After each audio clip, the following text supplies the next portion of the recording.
Hi, this is Beasley.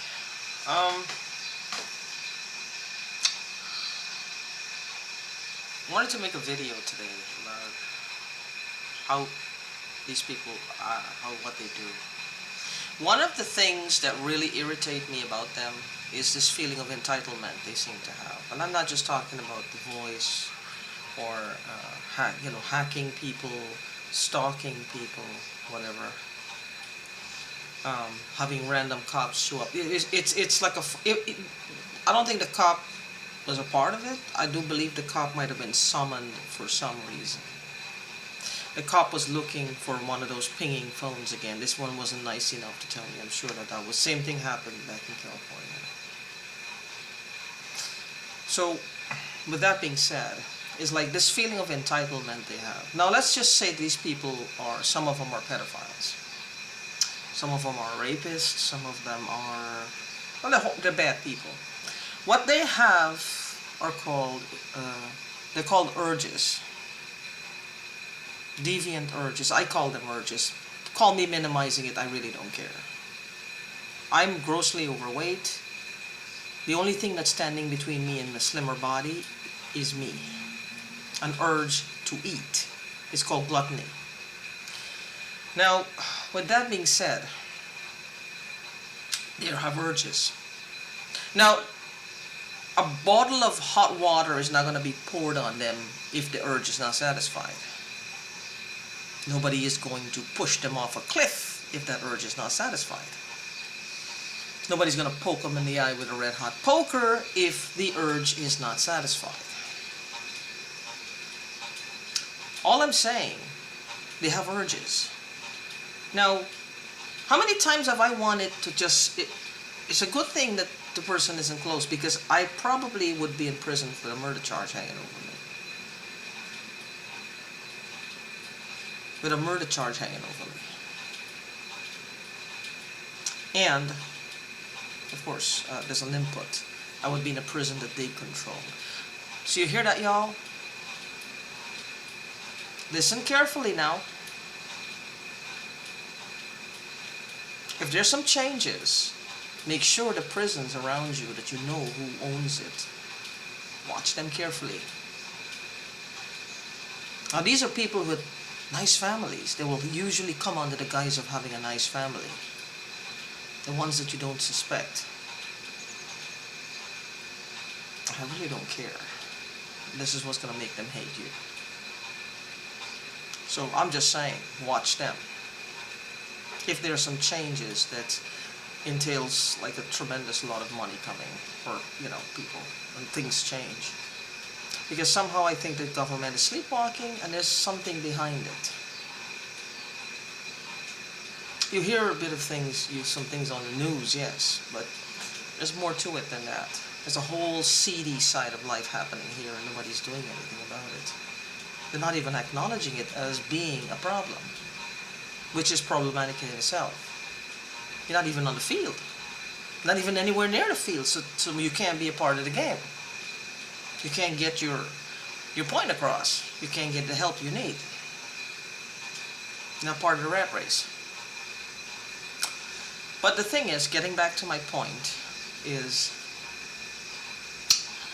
what will happen is, like, they have normal families and stuff like that. They will be actually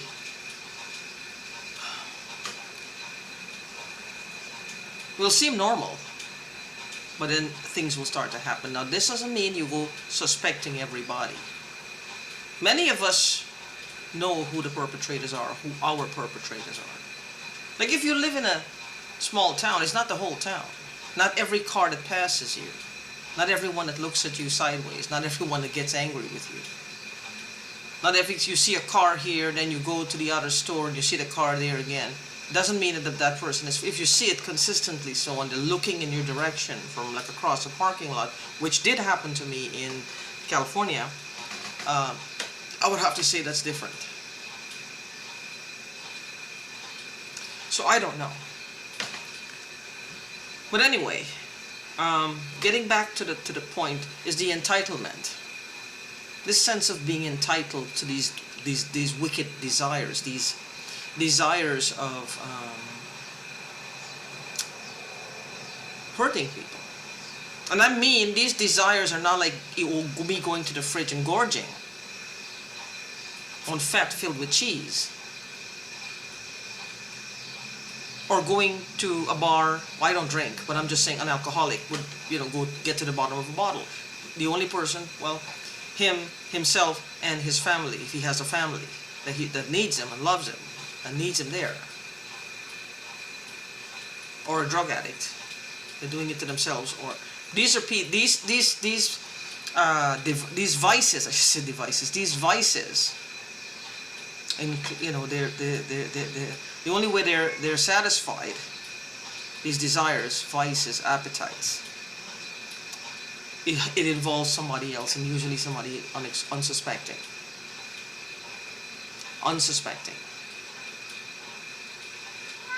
Now they can help each other, they can help themselves, they can help people.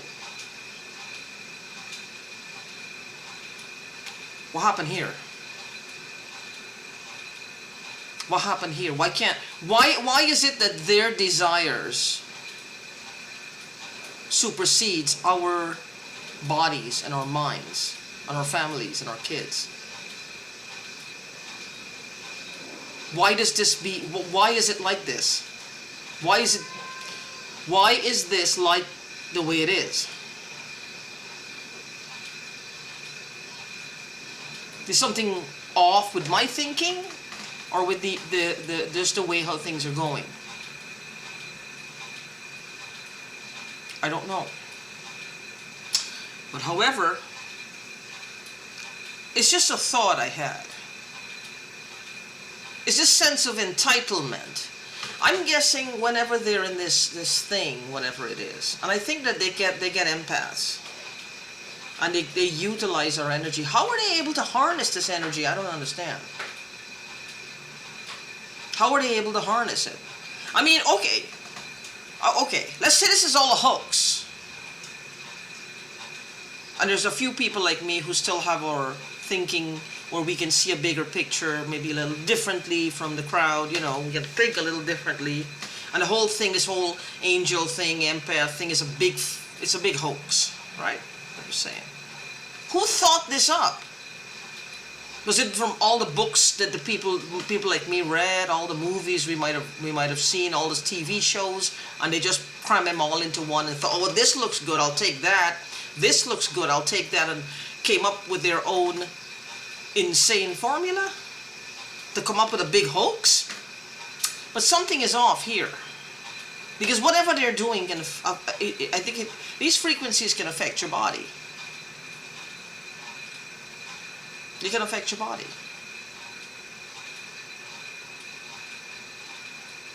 I remember one night, like I said, one morning I woke up. I just woke out of my sleep, and this was in California. It was about 5 o'clock, maybe.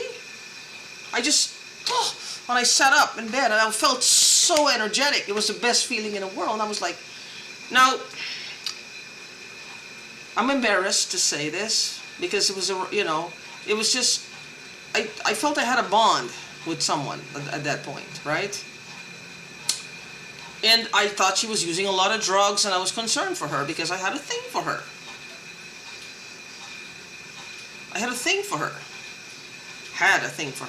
And because I thought that she was being abused by someone, and she couldn't say anything. And it was, I mean, when you think you care about someone, or you care about someone, you don't want anything to happen to them. You get into protective mode.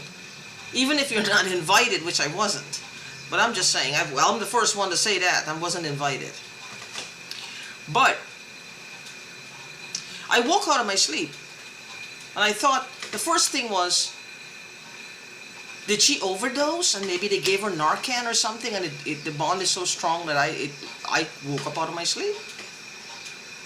Because I was on my back, and I just, right up, I just sat up in bed, like one swoop. I'm like, whoa, but I felt fantastic. I thought, like, I never had Narcan, of course, but I thought it was maybe a shot of Narcan. Give me some credit. I'm a spiritual person, I believe in a little woo-woo, so, I felt that. I thought it was a strong bond. But anyway, I sat up, and I thought, maybe she overdosed. And they gave her, that was my first instinct. I don't know what the hell that was. And I've had a few experiences where it looks something was off. So I'm just trying to find the balance between my own experiences, reality as I know it based on other people's experiences, and all this other crap that's happening. Pretty simple, right? Okay. I will keep trying to decipher, and if you guys have any comments, any input, please let me know. I feel like I'm talking to myself here sometimes. But it would be interesting to know what's your take on it.